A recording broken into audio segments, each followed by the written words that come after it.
আমরা হলাম বাঙালি, আমাদের মুখে হেভি রুচি। সকালটাই আমাদের এই রুচি দিয়েই শুরু হয়ে যায়। তৈলাক্ত খাবার তো আমরা খুবই পছন্দ করি। আমাদের স্বাস্থ্য যেদিকে ইচ্ছা সেদিকে যাক, কিন্তু আমাদের মুখরোচক খাবার খেতেই হবে। হাই গাইজ, আজ আমি সকাল সকাল আবার নতুন একটা ব্লগ নিয়ে চলে আসলাম। আজকের ব্লগটা আমি সকাল থেকেই শুরু করেছি। সকালেই রুটি পরোটা আমরা যেটাই খাই সেটাই তৈরি করা হচ্ছে, তার জন্য প্রসেস করছি।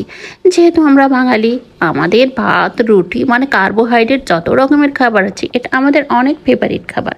এটা দিয়েই আমরা আমাদের দিনটাকে শুরু করি। রুটি বানাতে হলে আপনার রুটির আটাটা ভালোভাবে মথে নিতে হবে, তাহলে রুটিগুলো অনেকটা সফট হবে। তার জন্য আমি ভালোভাবে মুথে নিয়েছি। এখন রুটি বেলার কাজে চলে যাচ্ছি। আগে একটু গুঁড়ো আটা ছিটিয়ে নিলাম, তারপর ডোটাকে সুন্দরভাবে গোল করে নিয়েছি। এবার বেলনটা ধরে বলা শুরু করব। হাতের চাপে বেলনের তলে ফুল ঘুরে ঘুরে রুটি হয়। ঠিক এমনিভাবেই আমাদের রুটি তৈরি করতে হয়। রুটি তৈরি করা কিন্তু অতটাও সোজা নয়। প্রথম দিকে কেউ এমন সুন্দর করে রুটি বানাতে পারবে না। কখনো কখনো তো মানচিত্র হবেই।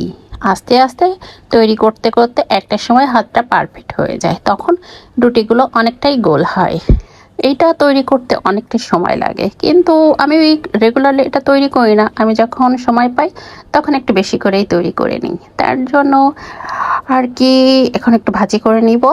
তো প্রথম দিকে আমি কয়েকটা পরোটা তৈরি করে নিচ্ছি, তেল দিয়ে ভেজে নিচ্ছি। আমাদের বাচ্চারা আবার পরোটা খুবই পছন্দ করে, তো ওদের জন্য যখন তৈরি করি সেটা পরোটা তৈরি করে। আর আমরা বড়রা বিশেষ করে রুটিটা খাওয়া হয়। এই ভাজতে ভাজতে একটু ফোন দেখতে গেছিলাম, এখানে দেখেন কাহিনী হয়ে গিয়েছে, পুড়ে অবস্থা খারাপ। মানে এটাই হয়, মানে আমরা যারা কন্টেন্ট ক্রিয়েট করি, আমরা যখন কাজ একটু অমনোযোগী হই, কখনো তরকারি পুড়ে যায়, কখনো এটা হয় ওটা হয়, এমন আমাদের সাথে ঘটতেই থাকে। তো যাই হোক তাই হোক, যেহেতু রুটি অনেকগুলোই বানিয়ে ফেলেছি, আর রুটি তো আর শুধু খাওয়া যাবে না, তার জন্য আপনাকে সবজি ভাজি ডাল যেটাই হোক যার যাদের পছন্দ মতো আমাদের এক একদিন এক একটা তৈরি করতে হয়। তো আজ আমি পাঁচমিশালি সবজি ভাজি করব।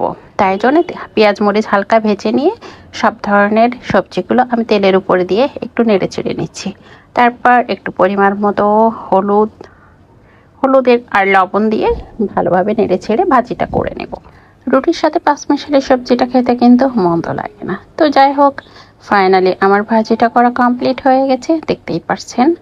তো আমি ভাজিটা নামিয়ে নিয়েছি, নিয়ে আবার একটা প্লেটে বেড়ে নিয়েছি। আর এবার একটু ডিম পোস্ট করে নেব।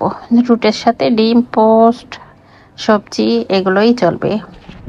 আমার আবার এই রুটি বানাতে তাওয়াটাতে ডিম ভাজতে বা পোস্ট করতে বেশি ভালো লাগে, মানে খাইতে বেশি মজা লাগে আপনার ফ্রাই প্যানের চেয়ে।